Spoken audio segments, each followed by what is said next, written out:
तृतीय श्रेणी सरस्वती गणितमालार पृष्ठा 63 18 ରୁ 20 नंबर करवा जोग और वियोग क्रिया ये गणित गुड़ी को आम करवा। 18 नंबर रे प्रश्न देला 18 नंबर प्रश्न कौन देला 345 रो डाहाण पटे गोटे शून्य लिखिदेले संख्याटी केते अधिक हो जिवो ताले संख्याटी अछि हमर केते संख्याटी अछि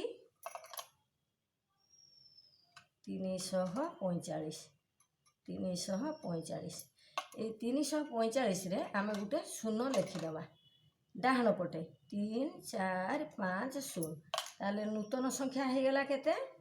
नूतन संख्या हो गला केते ना 3450 केते अधिक मागिछि ताले आमे कोन करबा बड़ संख्या रो सान संख्या को फेडी दबा ताले कोन करबा 3 4 5 0 फेडान 3 4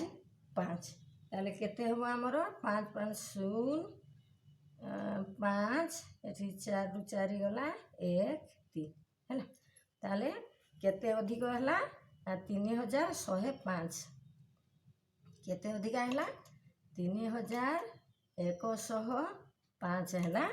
हमर संख्याटी ताले अतेबरे आमे कोन लिखिबा ना 345 रो डाहाण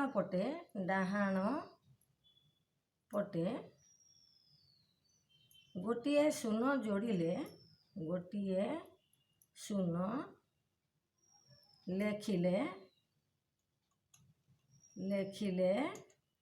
कौन हेबो ना लेखिले संख्याटी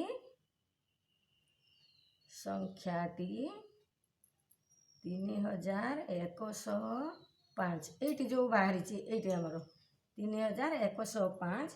अधिक हेबो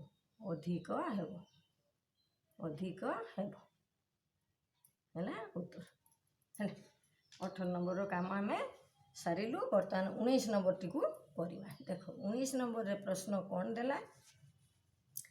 300 रु 600 मध्य रे केते देला 300 रु 600 मध्य रे जो संख्या मानकर प्रत्येक अंक समान अच्छे एकाधिक चिन्ह प्रयोग रे से संख्या गुड़ी को जोग करवा ताले कौन करवा केते रु नबा ना 300 रु केते मध्य रे नबा ना 600 मध्य रे को संख्या आसुचु प्रत्येक अंक समान ताले एठी केते आसीबो हमर ना 333 आसीबो 333 अंक गुड़ी को समान 444 आसीबो पुणी आसीबो किए ना 555 तापरे आउ आसीबो नाही 600 रहिछि आकु आमे कोन करिबा ना एकाधिक चिन्ह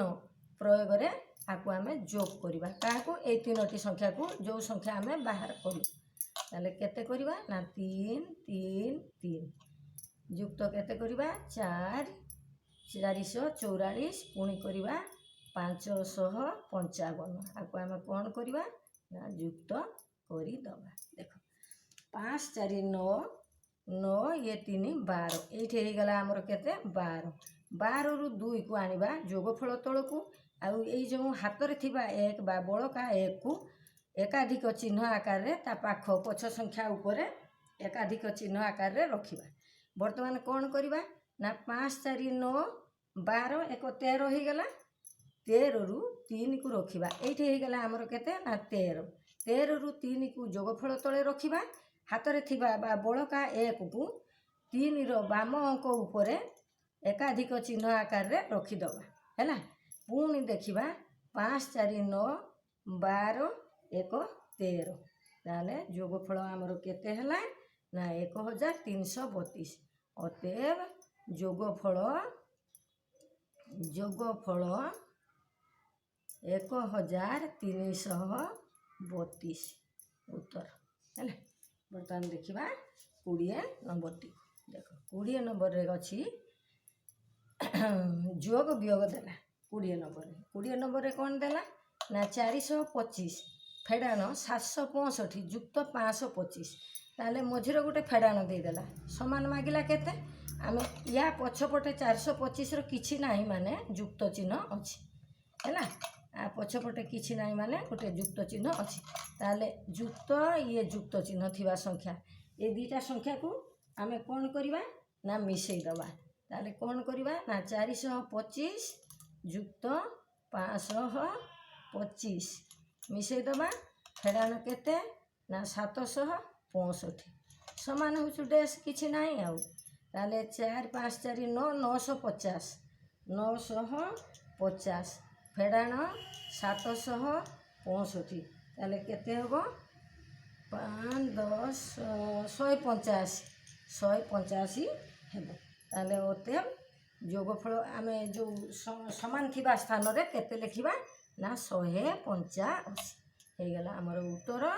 ଭିଡ଼ିଓକୁ ଏଇଠି ରଖିବା। ସବସ୍କ୍ରାଇବ୍ କରିବ, ଲାଇକ୍ କରିବ, ସେୟାର କରିବ।